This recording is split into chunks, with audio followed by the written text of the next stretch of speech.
All right, well, we will jump right in then. So today we have Dr. Carley Faughn of Best Friends Animal Society and Morgan Rivera of the Humane Society of the United States, who are going to be talking to us about debunking myths, dogs from dog fighting backgrounds. Welcome, Dr. Carley and Morgan. I'll turn it over to you guys. All right, thank you, Dr. Sheila. So today we're going to be talking about discussing myths around dogs coming from dog fighting backgrounds. And as you'll see and hear throughout the presentation, much of our talk will focus on some case studies for dogs that come from this background. So as Dr. Sheila mentioned, my name is Dr. Carley Faughn, and I'm an animal behaviorist and currently the senior strategist for life-saving research with Best Friends Animal Society. Prior to this role, though, I used to oversee Dogtown here at the sanctuary, a few other animal care areas here at the sanctuary, and had previously overseen the behavior team. I have a PhD in cognitive science, focusing on animal behavior and cognition. And I've worked with a variety of species over the years in rescue, from non-human primates to cats and dogs, since around 2006, 2007. And I will pass it over to Morgan now. Hello, I am Morgan Rivera. I'm graduating this spring with a master's in shelter medicine, and I've been involved in animal welfare in some form or fashion since about 2003. I've filled a variety of roles in that time, many of them behavior roles or shelter management roles. And for about the last 5 years, I've worked for the Humane Society of the United States, which has taken me all over the country and given me a whole host of experiences, from disaster response to consulting with shelters, and my favorite, which is working with survivors of dogfighting. So very excited to be talking with you all about this today. And let's just jump right in. You want to switch slides, Dr. Carley? Okay, so something that I think many people may be wondering is, why does dogfighting even still exist today? Dr. Carley will touch on this a little later, but you probably all know it's been made illegal in all 50 states. So why is it still around? The answer to that is quite complex, and we probably could spend hours just trying to analyze all of the reasons why it still exists today, but obviously we don't have the time for that. So we both felt it was more prudent to spend today discussing the dogs, the victims, and how we as animal professionals can best serve them. So because history can shed light on the present sometimes, I'm going to touch a little on that to start. Blood sports are something that have existed in some form or fashion for nearly as long as man has existed. From ancient Roman gladiators to modern day matadors, these are sports that are viewed as barbaric by some, probably everyone on this call today, but highly entertaining by others. They can be human on human, such as boxing, human on animal, such as bullfighting, or animal on animal, such as dog or cockfighting. Regardless of the type of blood sport, it doesn't take somebody that has studied psychology to understand that these sports are in many ways used to prove one's masculinity, or even just as a stand-in for their own conflicts. In one article, the authors Kaloff and Taylor state, dogfighting as a blood sport is centered around sexuality, masculine values, and the deployment of animals as symbols of a culture infused with macho aggression and menacing violence. The important thing to take away from our message today is that at the end of the day, dogfighting is really much more about the humans than it is about the dogs. Which is why you will hear us say often throughout this presentation that we really should be simply treating the dogs as individuals. Next slide. Okay, so how did dogfighting evolve here in the United States? In the early 1800s, dogfighting became part of the American culture and then exploded in popularity after bull and bear baiting, which are other blood sports, became illegal in the 1830s. By the 1860s, professional fighting pits, often with police and firemen in attendance, were commonplace, especially in the northeast part of our country, where it rose in popularity largely due to an Irish immigrant in New York City who went by the nickname of Kit Burns. Burns was incredibly well known in New York for his fights, and they often, again, had officers of the law in attendance and even participation. Dogfighting by law enforcement is still a very real issue today, and it has led to the inability to move forward with many cases despite there being ample evidence. Next slide. In 1954, Galbert Trahan, also known as Gaboon, who you can see pictured on the left-hand side of this screen, wrote the rule book that is still used for organized dogfighting today.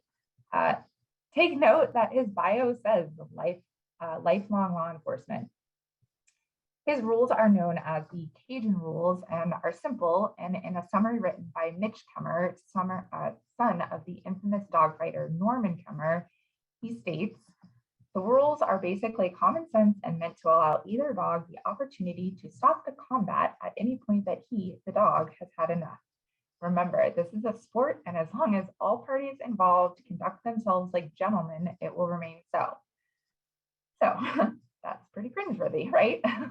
I'm going to pause right here, and I want to give you all a little disclaimer. On the next slide, you're going to see some colorful language, but I do want to share it anyways, because this is the reality of what people that participate in dogfighting are like. And a little later on, I'm going to have another slide with even more colorful language. So I'll warn you before we get to that, but if you have little kiddos around, you might want to send them out of the room for a snack. Okay, next slide, please. All right, so while Gaboon's rules were short and simple, we don't believe that going through each and every one of them will serve to benefit the message we're trying to send today. But I do want to touch a little on the terminology used by dogfighters, because you'll see it come up again later in the presentation. The first is game or gameness, and this is essentially the dog's willingness to continue fighting even after they've been gravely injured. And then the opposite of that is a cur, which is the term utilized by dogfighters to describe dogs that are not game. There really is nothing much worse to a dogfighter than if his dog turns, which means that they are attempting to disengage from the fight.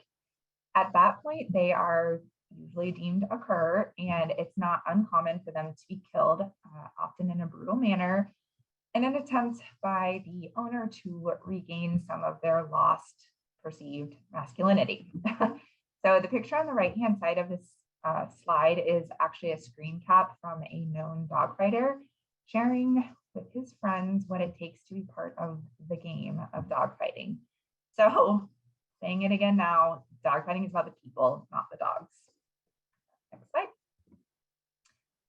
Okay, so at this point, I want to just touch briefly on the different levels of dogfighters, because by understanding the different levels, it can help us understand some of the myths that I'm then going to work on debunking. First, there are professional dogfighters who are individuals that have established bloodlines. They've developed their own methods for conditioning their dogs before fights, and they will only fight their dogs under a contracted match, typically with significant amounts of money being bet on the outcome of those matches. Below the professional level are what's considered hobbyists or amateur fighters. They typically are not going to have their own bloodlines established, and they will often seek out professionals to mentor them in what they view as the art of conditioning and creating bloodlines. And they'll also seek out advice on who it is and isn't safe to work with, because again, this is illegal. Below that, you have the street level fighters. Experts agree that these are far less common than what we might have once thought, but they may still exist to a small extent. What we previously considered street fighters were really probably just people that enjoyed carrying out acts of animal cruelty. Yes, they may have allowed their dogs to get into a fight, but really this is much more likely a person that gets enjoyment or some sort of fulfillment out of carrying out these acts of violence. So Chris Schindler, who is a friend and former colleague of mine, is the Vice President of Field Services for HRA and St. Hubert's, and he's the former Director of Animal Fighting and Cruelty for HSUS and HSI. He recently shared with me that as little as about 15 years ago, the dogs that were kept on yards by professional dog fighters were so well cared for that law enforcement would only have been able to get a warrant if they had solid evidence of actual dog fighting. So through old timers either naturally passing or being taken out of the game through arrests, the new wave of dog fighters have significantly lowered the levels of care that they provide to their dogs. And those dogs are now viewed by them as much more a tool for gambling than what they once were.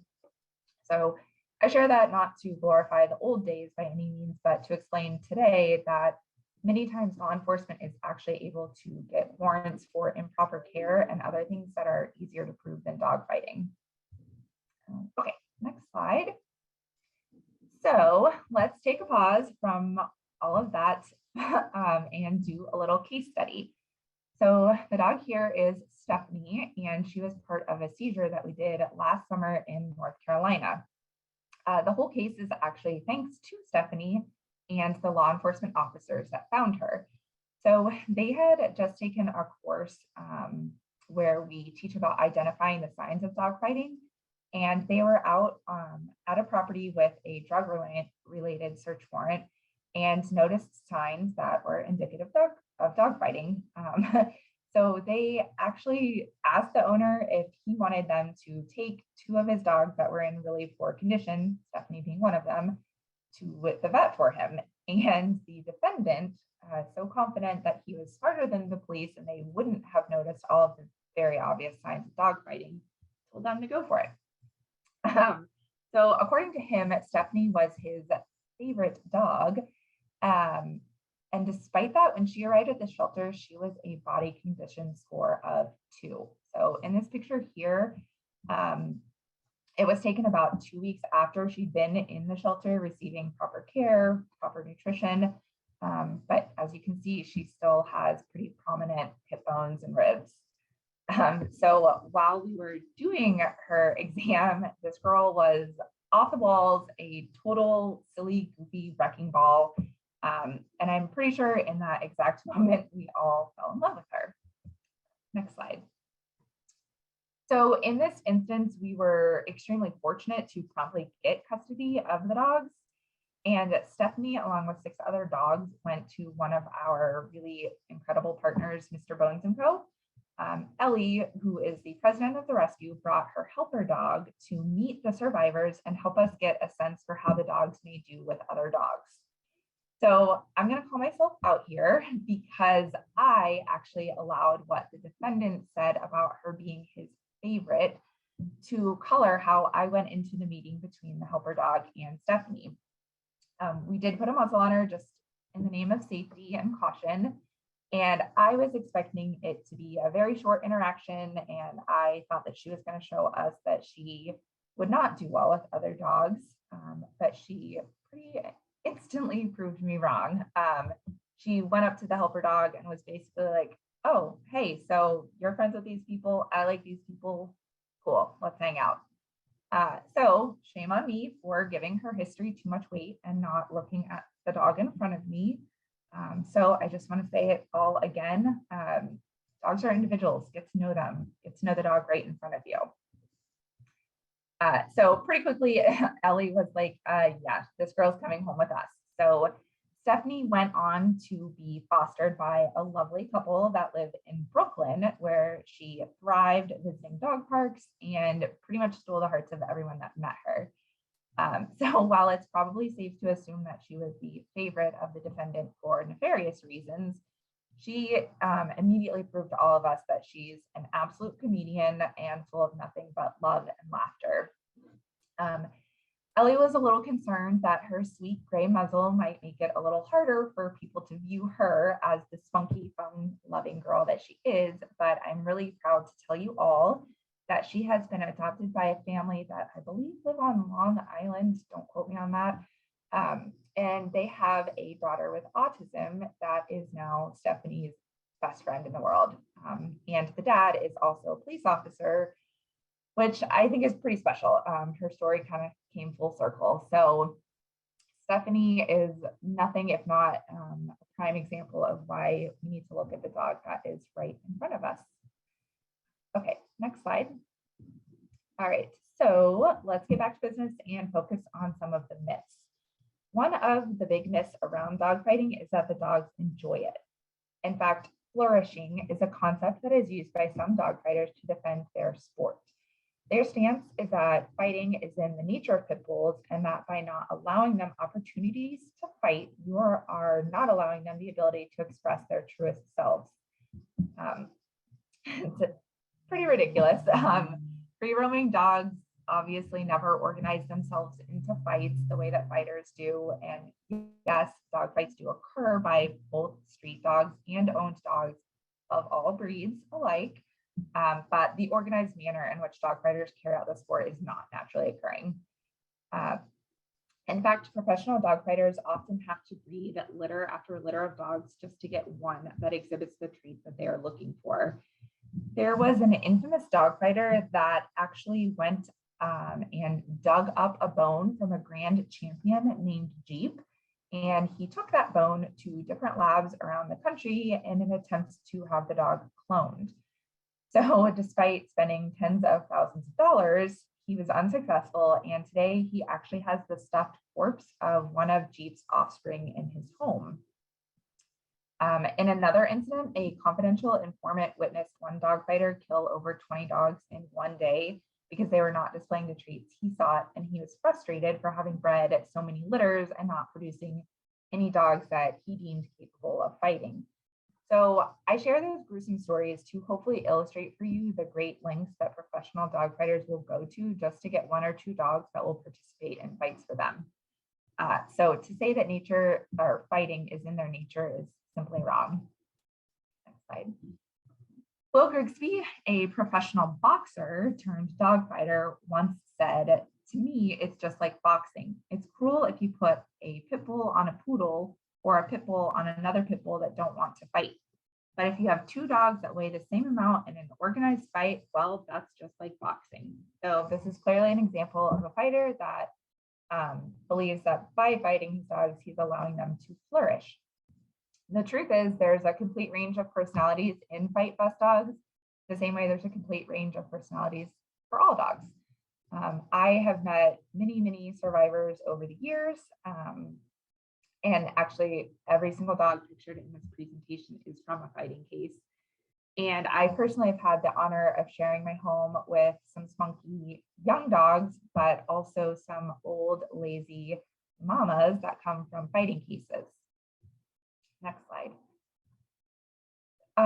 So on the opposite end of the spectrum from the old ladies that I had are dogs like Solo, who's the next case study I want to talk about. She was adopted by a friend of mine, Jessie, who is the president of another incredible group called Even Chance Pit Bull Rescue. They focus their efforts on rescuing pit bulls, many of whom are from fight busts. And Jessie loves the spirit and drive that exists in some pit bulls and actively seeks out ones that might be too much for the average adopter. She then spends so much time channeling that energy into appropriate sports and has some of truly the most incredible dogs I've ever met. This picture here is of what she lovingly refers to as her 5-pack, and Solo is the cute little girl up front with the purple sweater on. Next slide. So Solo was rescued from the Detroit Police Department when she was just a puppy, along with her litter mates. Jessie was called in to see if she might be able to assist with taking some of the dogs, and Solo was one of the lucky pups that got to leave that day with her and join the Even Chance Rescue Group. Jessie herself ended up fostering Solo, and Solo has never left her house. As a puppy, Solo was fed infant formula by the defendant rather than allowing her to feed from her mother's breast milk. And she was underweight and just really not thriving compared to some of her litter mates.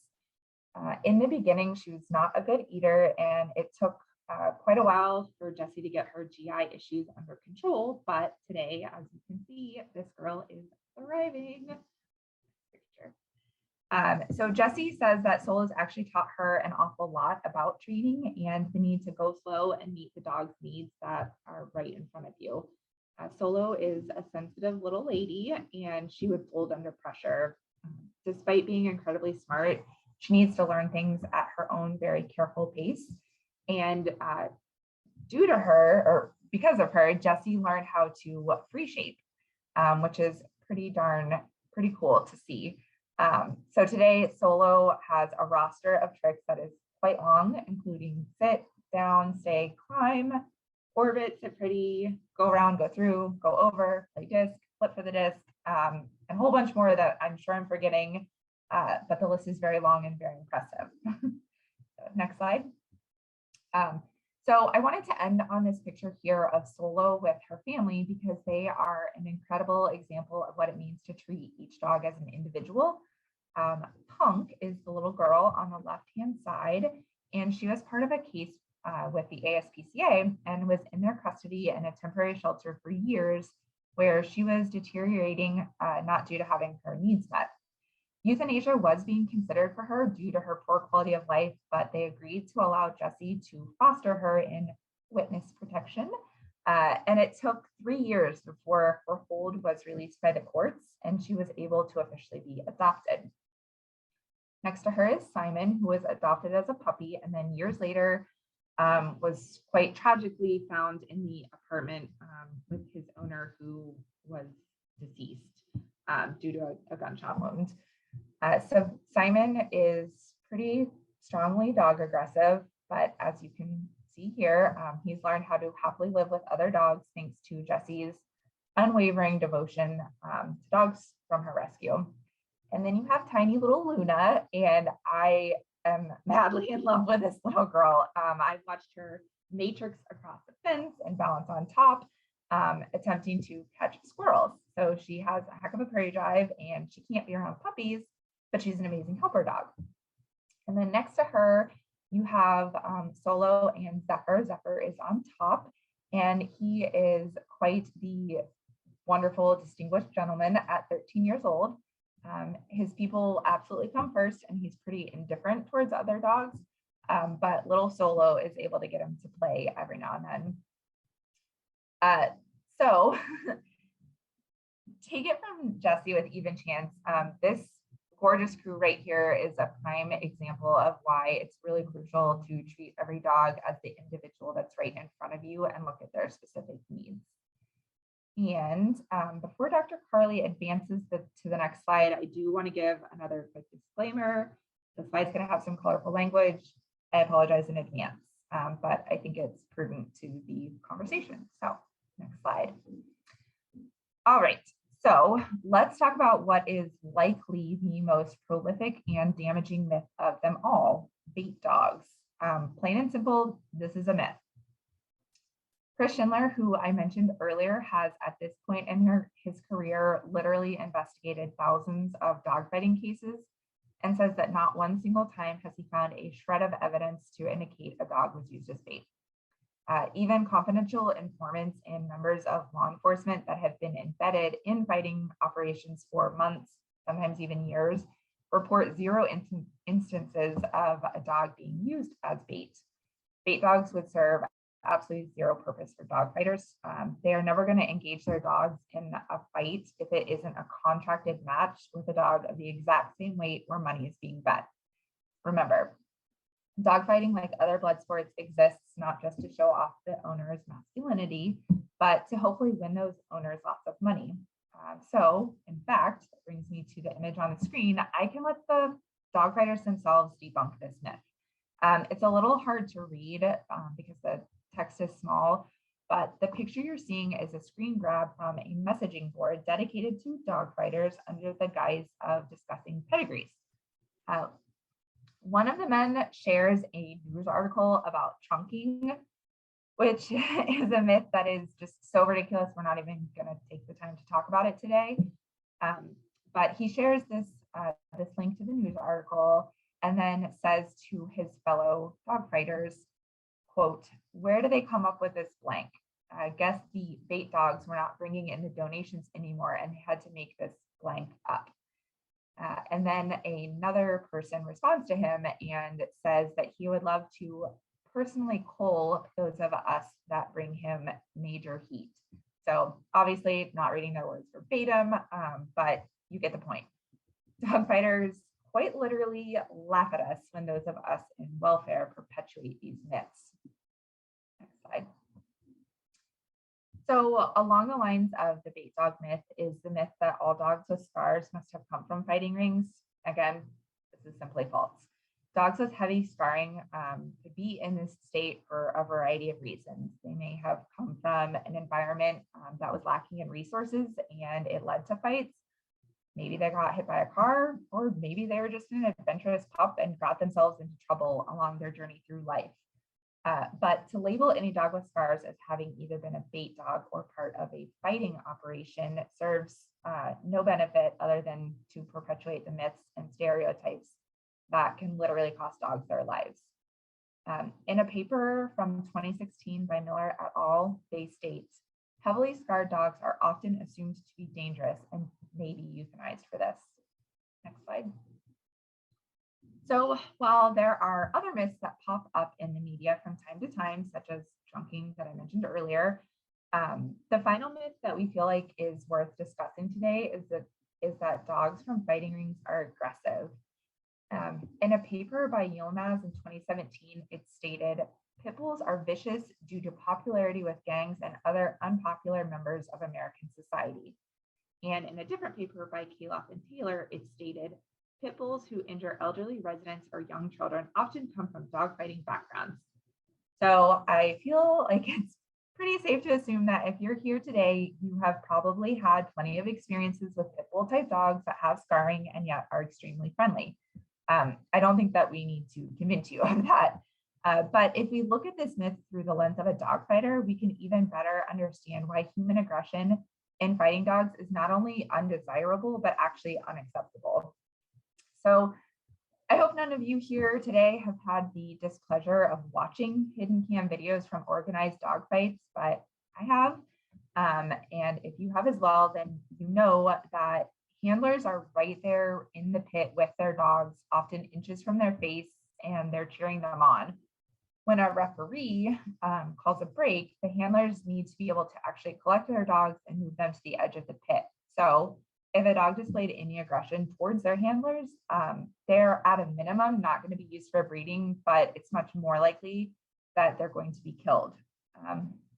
There are ample stories of dogs going from fighting bests to becoming therapy dogs and all sorts of other lovely things, which is proof of the fact that affiliation towards humans is actually a desired trait by dog fighters. And at this point in my career, I've had the pleasure of interacting with a significant amount of dogs from fighting cases, and I can truly say that aggression towards humans is extremely rare. Sure, there are some that are under socialized, but human-directed aggression is quite rare. So with that, I'm going to pass it over to Dr. Carley.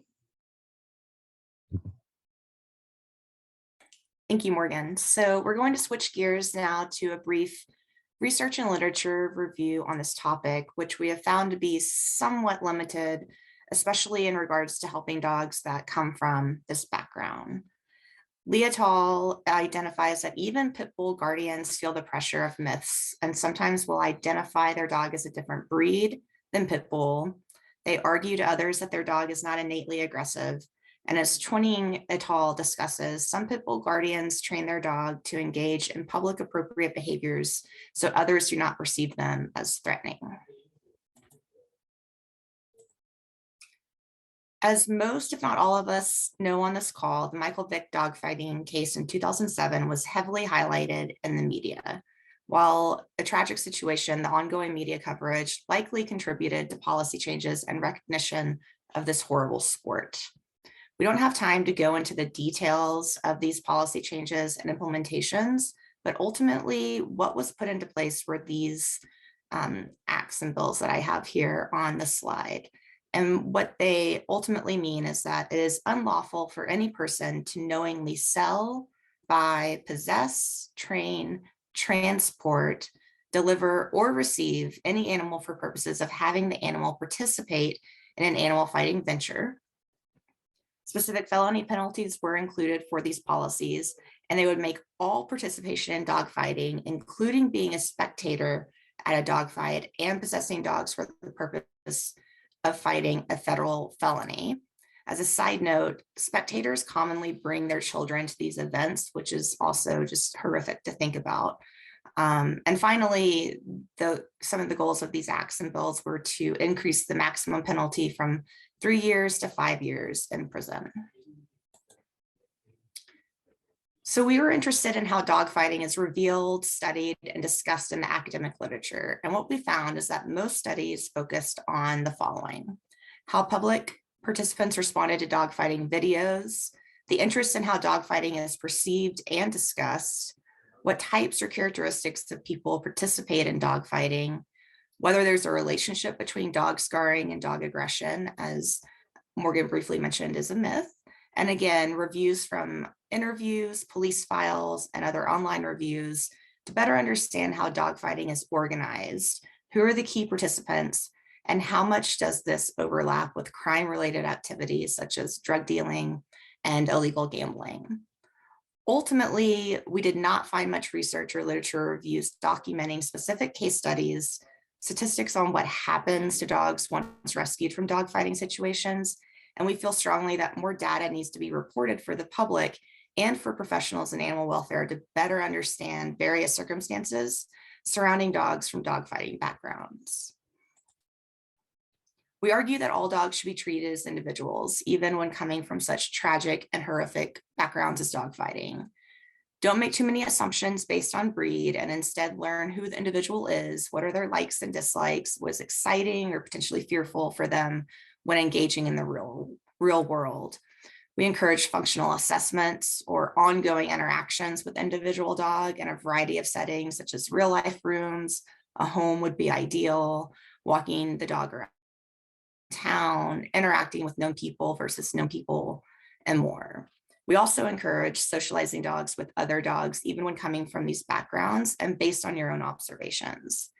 As Morgan mentioned, if you aren't comfortable with a situation or unsure of how a dog might respond, then use a basket muzzle for additional safety and comfort level. We would encourage attempting to desensitize the dog to the basket muzzle before these interactions, but again, it really depends on the dog's ability and willingness to cope with the muzzle. So in closing, I'm going to share some more case studies that I have been part of or was a part of at some point in the dog's journeys. So here we have Maya and Carley. Maya is pictured here on the left, that's primarily black, and Carley is black and white and pictured with me on the right. They both were 2 of the 22 dogs rescued from the Michael Vick case and brought to Best Friends Animal Sanctuary. I want to start by saying that legal restrictions were put into place immediately regarding who was at the time adoptable, who was deemed unadoptable, and then there was a group that would be required to pass the CGC, Canine Good Citizen assessment, in order to be adopted. The latter group for the CGC passing is where Carley and Maya landed. So I'm about to share their journey after being rescued, but would like to note that 13 of the 22 dogs from this case were adopted from the sanctuary. Carley arrived with the initial group and Maya arrived a little bit later. When Carley arrived, the court case was still very active and very little information was known about him or the other dogs at the time of arrival. There was a lot of skepticism at that time about whether dogs with this background could be rehabilitated. Everything was extremely public as this was a high profile case. And the ultimate goal was, when receiving the dogs, was to keep them and the staff safe. So initially the dogs received 24-hour round-the-clock care, often implementing crate and kennel rotations and taking them for walks throughout the days and nights. This setup ultimately helped the dogs that were less socialized towards people because they had to go on leash for potty breaks and had opportunities to build relationships with the team.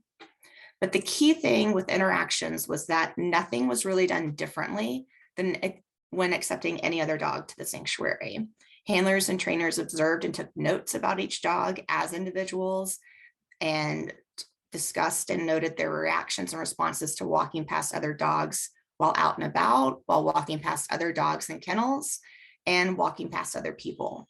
The team, again, really didn't know much about the dog's behavior towards other dogs, so they took the information they could gather through the fence and eventually began to recognize which dogs appeared to be really wanting to engage with other dogs versus those that might not want to or were a little more hesitant. The team introduced the dogs as they normally would and used muzzles if they were a little more unsure. So these kinds of interactions I was referring to paying close attention to and logging what you are using descriptive terminology is super important for any dog or any animal. And so Maya came a little bit later after Curly, since she was first in a foster home. Due to her lack of human socialization, though, it was decided to bring her to the sanctuary to continue helping her. Being an all Black, under-socialized dog to people and a dog that would bark when unsure, it made some people unsure of her as well. So again, that's one of the reasons that she was brought to the sanctuary for a little bit more help. At the sanctuary, interactions with Maya were implemented similar to other dogs that had arrived that were under-socialized towards people. This included hand feeding, getting used to people being around her, getting her used to the leash, and again, other techniques that would normally be used in this situation. It was soon discovered that Maya loved other dogs.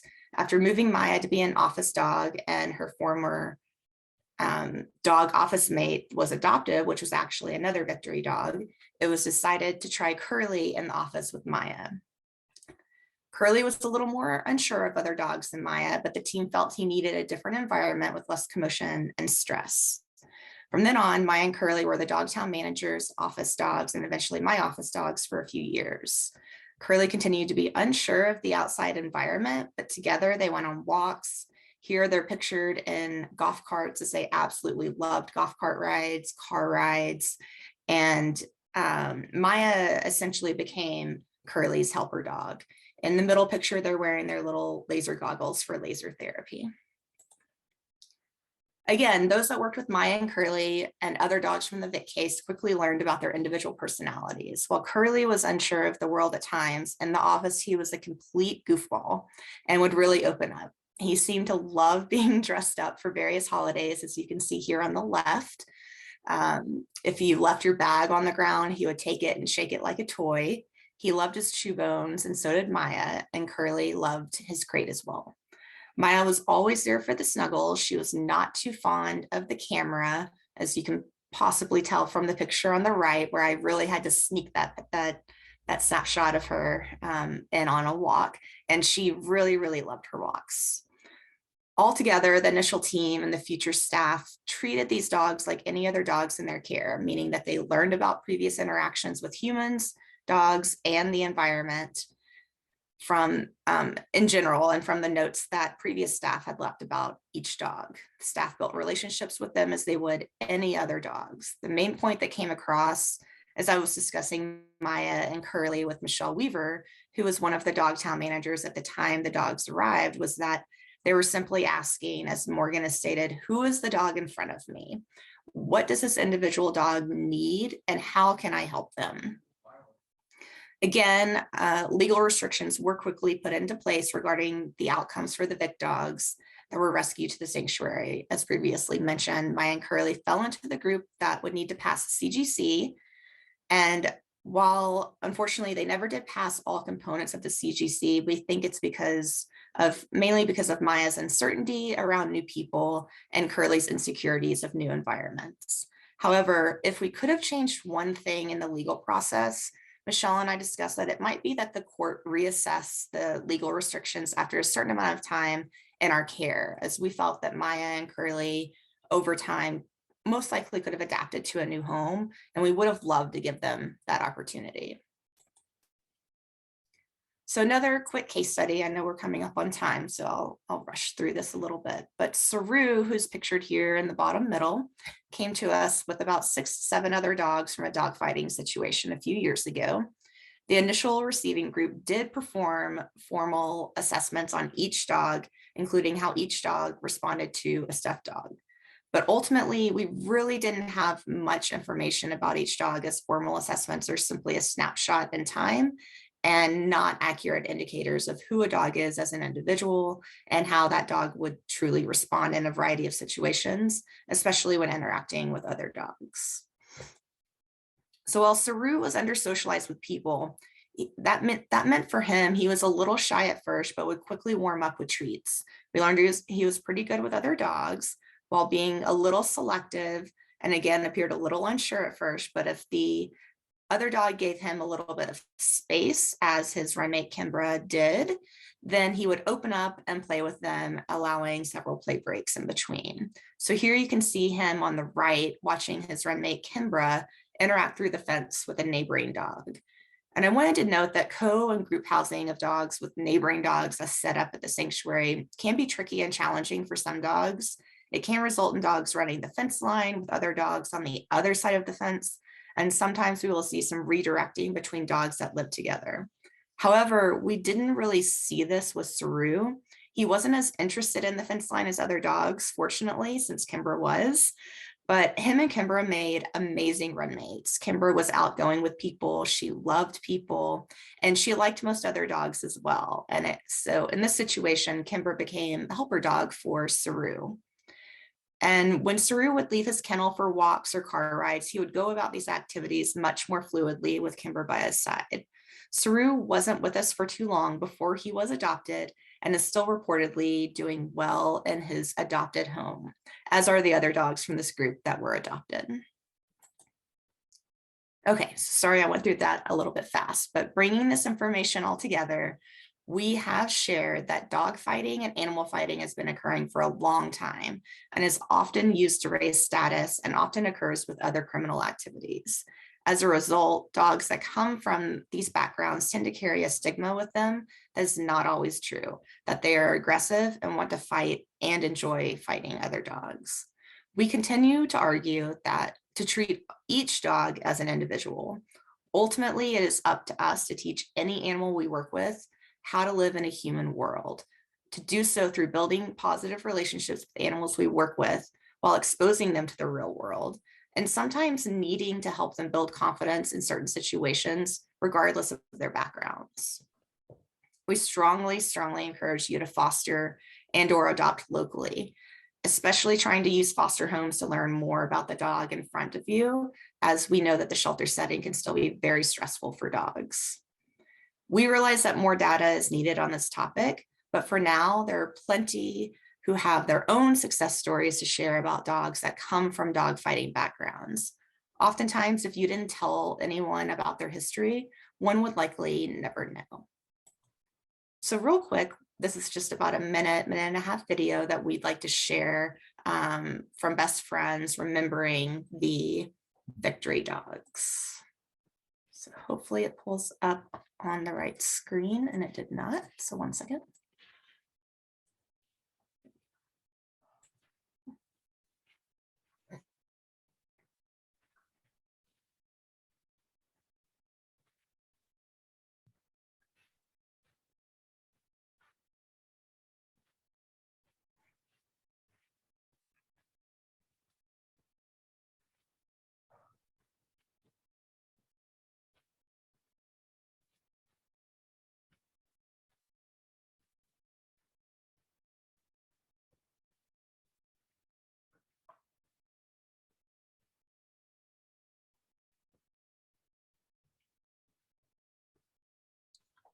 Carly just confirming there's no sound to this.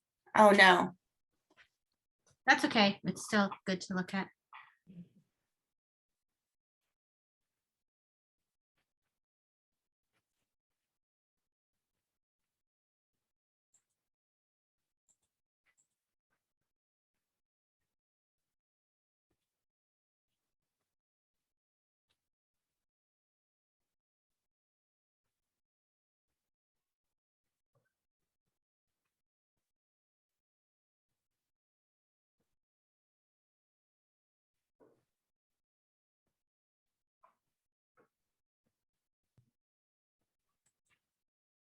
So I apologize that there was no sound. There was just some music playing in the background. So let me get back to my screen here, and I will toss it over to Morgan for our final wrap up. Yeah, so that video I can't not smile seeing all of that. It's amazing. So thank you for sharing, Dr. Carley. So we just wanted to end by saying that, hopefully we've maybe shed a little light for you if this is a topic that you're not very familiar with. And most importantly, if you ever find yourself caring for one or many survivors, look at the dog right in front of you, listen to what they're telling you, and then don't be afraid to reach out to behavior consultants, other colleagues, anything like that.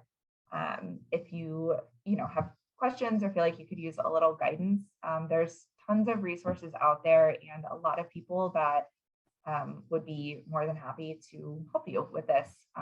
I know that for me, don't tell my boss, but my absolute favorite part of the job is when I get to work with people and help them with survivors like this. And I'm pretty sure Dr. Carley would feel the exact same. So don't be shy. We're here. We'd love to help if we can. And I don't know if we have time, but Dr. Sheila, did you want to try and get to some questions? Or I know we kind of went a little long. No, we're good. We can go a couple minutes more. If anybody has to leave, we understand, but we're going to try to get to all the questions. Thank you so much, Dr. Carley and Morgan. This was absolutely incredible. I know this is a very emotional topic for many of us who have worked with or fostered these dogs or are passionate about them. And it was wonderful to see a presentation with such valuable information and with such professionalism, and also really nice to see so many of the people who have worked with these dogs in the chat here. So thanks to everyone. I'm going to jump into the questions. Feel free to type in chat if you have one.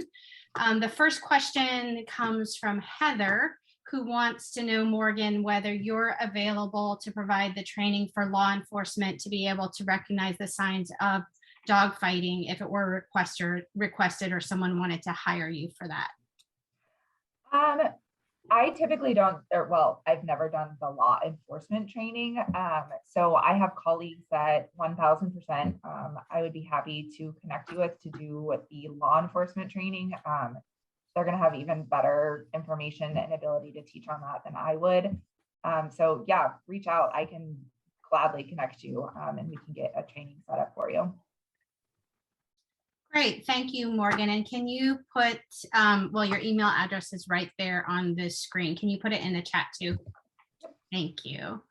All right, and our next question is for Dr. Carley from Amy. And the question was about whether all dogs receive the 24-hour care, or was that something that was more specific to the Vick dogs? Yes, that was specific to the Vick dogs, as that was the first case to my knowledge, especially with that number of dogs to come into Best Friend Sanctuary with that background. So that setup was specific to them as they were learning more and more about them. They didn't want their backgrounds to taint their experiences with them. But at the same time, as I mentioned, since it was such a high profile case, first and foremost, they wanted to make sure they were doing what's best for the dogs and those that were working with the dogs and keep everyone safe. Thank you, Dr. Carley. Next question is from Carrie, who says, I love hearing you talk about working with the individual dog in front of you. Do you think that carries over to puppies who have not yet reached social maturity? Do you monitor puppies seized from fight rings any differently than puppies of unknown backgrounds? Morgan, how much have you worked with puppies from these backgrounds? So truthfully, less with puppies than adult dogs. I definitely have had experiences where once they reach sexual maturity, you might see some changes in their behavior. Most often, if you're going to see a change, it's usually how they interact with other dogs. I don't know that I personally have ever or would really treat them any different than I would another puppy, and just kind of monitor as they mature and be prepared for any changes you see. But Dr. Carley, do you? No, I agree with you. Yeah, I mean, with puppies and their socialization period, it's definitely something to consider and take into consideration.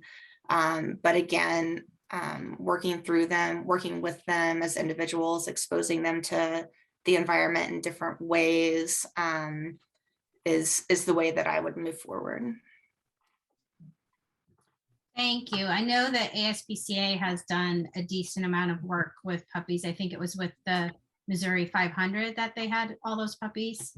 I don't remember if that was the case for sure, but thanks for your input on that, Dr. Carley and Morgan. And what looks like our last question, unless any more get typed into the chat, is, are there differences in physical appearance between pit bull type dogs who are purpose bred for dog fighting versus pit bull type dogs who are pet dogs?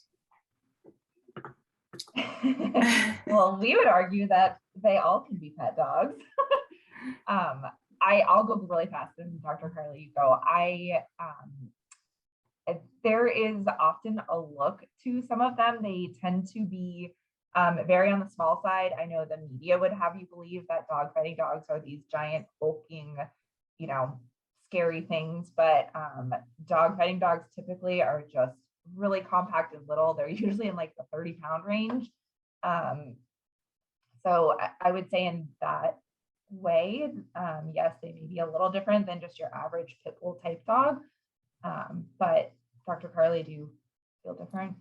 No, I echo what you're saying. Yeah, from my experience, the body types of dogs that come from these backgrounds do tend to be a little more petite.